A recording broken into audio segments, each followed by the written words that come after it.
You know the feeling, right? You're just sitting there, staring at a task. You know you need to do it, you even know it's important, but every time you try to start, this little voice inside your head just goes, nah, not ready yet. And just like that, the whole day just disappears into scrolling, checking your inbox, and watching who knows what online. Does that sound familiar at all? The kind of internal void when you're facing something you know you have to do, but you just can't seem to make that first move?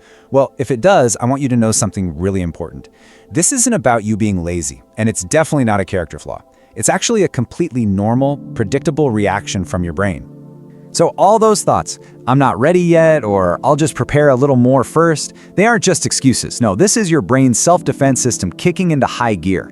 It's designed to do one thing and one thing only: conserve your energy and keep you away from potential stress. It sees a big task, sizes it up, and just slams on the brakes. To us, it just feels like we're procrastinating. And that, my friends, is where the 5-minute rule comes in. It's a technique that is so simple, it almost sounds ridiculous. But here's the thing. It works. It works even when you have absolutely zero motivation. It's basically a little trick to bypass your brain's alarm system and just get going. Okay, so here's the deal. You promise yourself you will work on that task for only 5 minutes. That's it. Not an hour, not until it's done, just 5 little minutes. See, the magic isn't in how much work you get done. The magic is in tricking your brain into simply beginning.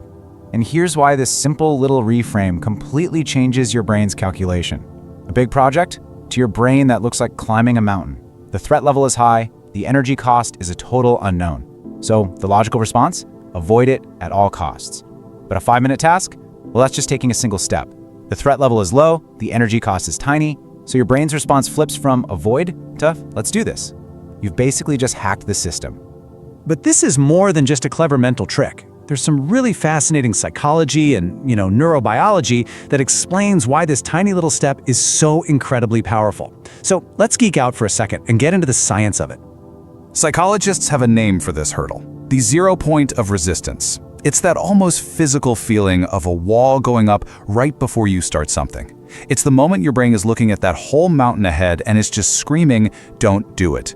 The 5-minute rule is designed specifically to sneak right past this one critical point. Now, the thing that pushes back against this resistance is something called the effect of beginning.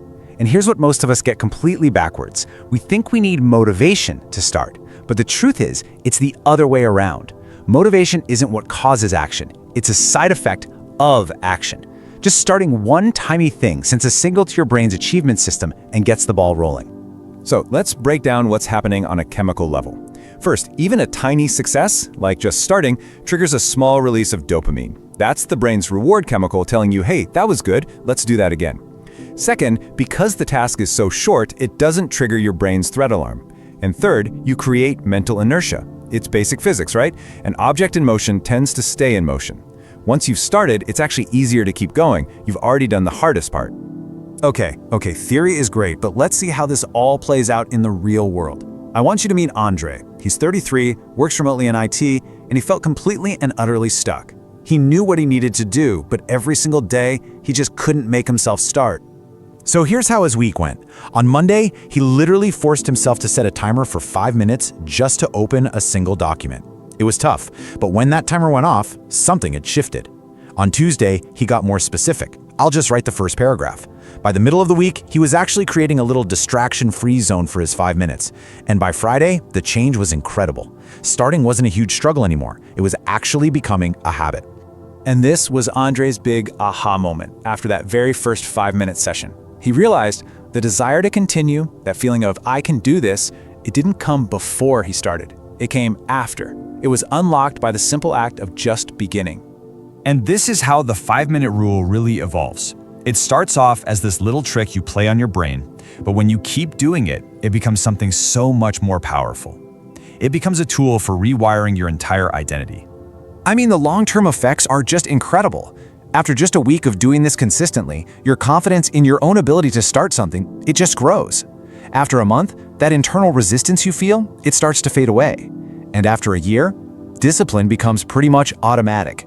You've literally rewired your brain to make starting the default setting, not the exception. And this is so crucial. The ultimate goal here isn't just to get more stuff done. It's to fundamentally change who you see yourself as. You shift from being someone who is always planning to start to being someone who simply starts. So how can you put this into action, like right now? It's really simple. First, pick one thing you've been putting off. Second, define a tiny, concrete first step, like Andre just opening the document. Third, set a timer on your phone for 5 minutes. Fourth, begin. And fifth, and this part is really important, give yourself honest permission to stop when the timer goes off. The goal here is to build the habit of starting, not to force yourself into a marathon. Then, just do it again tomorrow. In the end, it's a really powerful reminder. That huge gap between where you are now and where you want to be, it might not be this giant chasm of missing motivation. It might just be 5 minutes long. So the real question is, what are you going to do with your next 5?